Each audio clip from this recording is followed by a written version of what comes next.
Dites-moi, ça vient d'où de votre engagement? Vous vous rappelez Je pense que le point de départ, c'est l'esprit Boy Scout de ma mère. D'accord? Et puis, je vivais au Maroc, qui à l'époque était fort pauvre. Et le spectacle de la pauvreté révulsait ma mère, qui était catholique pratiquante. Elle attirait mon attention, celle de ma sœur. Et on a été très, très frappés par ça, quoi. On ne passait pas à côté, si vous voulez, de la pauvreté sans la voir et sans compassion. Ça, et je vais vous étonner, la souffrance des animaux. Parce que, bon, dans les sociétés un peu dures, hein, on traite durement les animaux. Et bon, je ne supportais pas. Donc ça m'a donné une espèce d'empathie spontanée pour, comment je pourrais résumer ça, tous ceux qui sont coincés, hein, pris, quoi. Pris dans la pauvreté, pris dans la souffrance que tu ne peux exprimer. C'est que c'est un viol permanent, là on parle des animaux, de quelque chose qui devrait avoir une importance, qui est le registre de la sensibilité des êtres sensibles et du traitement qui est réservé aux êtres sensibles dont nous prélevons la vie pour la nôtre. Bon. L'indifférence à ce sujet n'est pas une affaire de sensiblerie, encore qu'on ait le droit d'être sensible, et même hypersensible, et ce n'est pas une honte. Ce qui est une honte, c'est d'être sensible à rien. D'accord ? C'est plutôt le contraire. Mais si on met même de côté cet aspect pour ne pas donner un tour sentimental à une expression politique qui serait malvenue, il n'empêche que l'accoutumance à traiter des êtres sensibles de cette manière-là a vite fait de créer une culture. Hein, de la même manière que la culture bureaucratique conduit à ce que des gens vous organisent des déportations de masse, personne n'étant coupable de rien. Hannah Arendt a parfaitement décrit la force tranquille du mal. Quand vous prenez l'habitude d'ignorer la finalité de ce que vous faites et le moyen qui est utilisé, à la fin, vous vous privez de toute humanité. Voilà le bilan du modèle écologique allemand. Ben, c'est l'agro-business, c'est quand même eux les inventeurs des systèmes d'élevage de masse, des fermes de 1000 vaches et ainsi de suite. Pour vous dire, je vous raconte quelque chose qui est presque en secret de fabrication. J'avais mis les vaches en camp de concentration. Et mes collaborateurs m'ont dit, tu ne peux pas faire ça. Parce que ça va encore faire des histoires qu'on ne va pas contrôler, donc il faut mettre autre chose. Bon, très bien, on enlève. Je comprends que ça puisse choquer, donc je comprends que ça puisse vraiment choquer. Donc j'ai mis les vaches en boîte à sardines. Apparemment, ça choque moins. Les sardines n'ont pas tant d'avis que ça, finalement. Bon, bref, personne n'en a dans sa famille. Voilà. Je pense qu'il faudrait qu'on arrive à se diriger vers une société qui est capable de lucidité sur ce qu'elle fait. Pourquoi? Parce que les protéines que nous prenons aux animaux, en les consommant, sont elles-mêmes consommatrices d'une quantité considérable d'énergie et de ressources, que la planète n'est pas en état de reconstituer. D'accord? Donc on voit bien qu'il y a une limite à la consommation des protéines carnées, qui sont à l'origine de notre rapport violent aux animaux. Un monde humain, un monde doux, un monde de tendresse aussi. Comment se fait-il qu'alors que nous sommes si éduqués sur la planète entière, comment se fait-il qu'après tant de gens passés à l'école, comment se fait-il que la mer soit devenue un cloaque? Comment se fait-il que vous ayez tout dégradé comme vous l'avez fait? Comment se fait-il que même dans le silence de la nuit, il résonne de la clameur immense de la souffrance des animaux que vous avez transformés en choses? Le message, c'est que nous devrons réduire la part de consommation de protéines carnées parce que c'est une catastrophe pour l'environnement, c'est une ruine pour l'économie.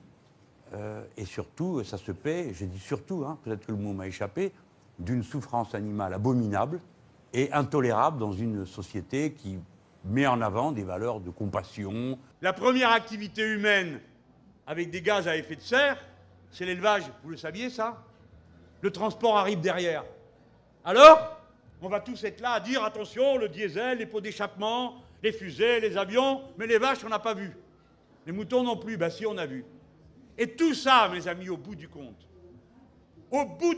tout ça se paye de la destruction de l'écosystème, de la réduction de la biodiversité, de l'empoisonnement plus ou moins lent de masse de gens qui consomment des produits qui ne sont pas bons pour la santé, mais aussi d'une souffrance animale ignoble qui dégrade la culture et la civilisation humaine. Je suis venu avec mon histoire de quinoa pour dire, voilà, vous pouvez prendre des protéines végétales plutôt que des protéines carnées. Et vous avez tous les moqueurs de la Terre qui sont venus faire les malins sur le thème qu'est-ce qui prend un Mélenchon, voilà, la recette du quinoa. J'ai même vu des gens méchants, hein, fielleux, hein, sur le thème, hein, qui disaient ouais, mais c'est pas en mangeant du quinoa qu'on va changer la vie. Ben si, ballot, c'est en prenant des protéines végétales qu'on va changer la vie. Ça, c'est une certitude absolue.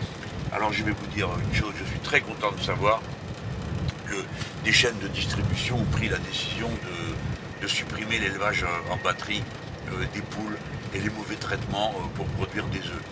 Alors je sais qu'il y a des gens qui râlent, mais pas moi. Et si j'en ai la possibilité, ben, il y a bien des élevages en batterie qu'on va interdire. Hein. Parce que pour l'instant, on est sensible aux poules. Mais si vous vous intéressiez à ce qui se passe avec les lapins, vous ne dormez plus. Et si vous regardiez ce qui est en train de se passer avec les cochons, c'est de même. Alors on peut se dire, tiens, pourquoi un homme politique se met à parler des cochons, des poules, etc. Mais parce que c'est la vie. C'est quoi d'autre la vie, si c'est pas les êtres vivants? Qu'est-ce que c'est d'autre? Si vous faites le CETA, si vous faites le TAFTA, ça veut dire que vous créez un marché mondial pour la viande. Différentes sortes de viande, c'est déjà prévu. Ça veut dire que les marchés vont être inondés de cette viande à moins cher, bourrée d'antibiotiques et produite par des animaux maltraités d'une manière indigne et infâme de la civilisation humaine. Voilà ce que ça encourage. Et pour faire face à ça, vous aurez des fermes des 1000 vaches comme il y en a chez nous qui commencent à arriver, ou comme il y en a en Allemagne, qui en a donné l'exemple. Dans la première production, c'est ni le lait ni la viande, c'est le méthane. Voilà. Et ensuite, c'est le lait, bourré d'antibiotiques. Et à la fin, quand la pauvre bête qui n'a jamais vu un jour de sa vie le soleil à l'extérieur, elle est morte, on vous la vend en petits morceaux. Et sinon, l'évolution même du modèle agricole, pour des gens qui croient et qui ont compris, parce qu'un paysan ne peut pas faire autrement que de croire et de comprendre, au lien intime qui unit l'être humain à la nature, les conduit vers des modèles qui n'ont strictement plus rien à voir avec les prémices de leur métier. C'est-à-dire des abominations du type de la ferme des 1000 vaches ou des usines de cette nature, car ce ne sont naturellement pas des fermes, qui non seulement sont un défi au bon sens alimentaire, car que ce soit la viande ou que ce soit le lait qui résulte de ce type de traitement, on sait qu'il pose davantage de problèmes qu'il n'en règle, mais qui est surtout un défi à l'idée qu'on peut se faire d'une relation de l'être humain à son environnement et en particulier de son rapport aux êtres sensibles que sont les animaux, compte tenu du niveau extrêmement élevé de violence contre nature qui est infligé à ces malheureuses bêtes. Et il n'est pas vrai que ce soit un simple effet de sensiblerie à l'égard des animaux, encore que l'on a le droit d'avoir de la sensibilité à l'égard d'autres êtres sensibles traités de cette manière-là. Mais c'est surtout, sans doute, une manière de se représenter ce qu'est notre existence, notre rapport à l'alimentation et au futur de l'humanité. Nous devons donc admettre et inscrire dans notre Constitution que nous interdisons le brevetage du vivant.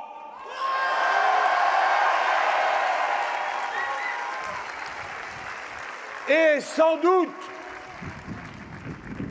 faudra-t-il aussi proclamer comme une règle pour toujours, comme une preuve de notre amélioration collective,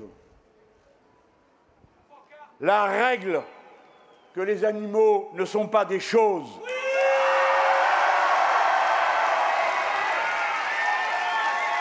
Et que la preuve de notre humanité consciente se constate quand nous décidons de faire respecter ce principe.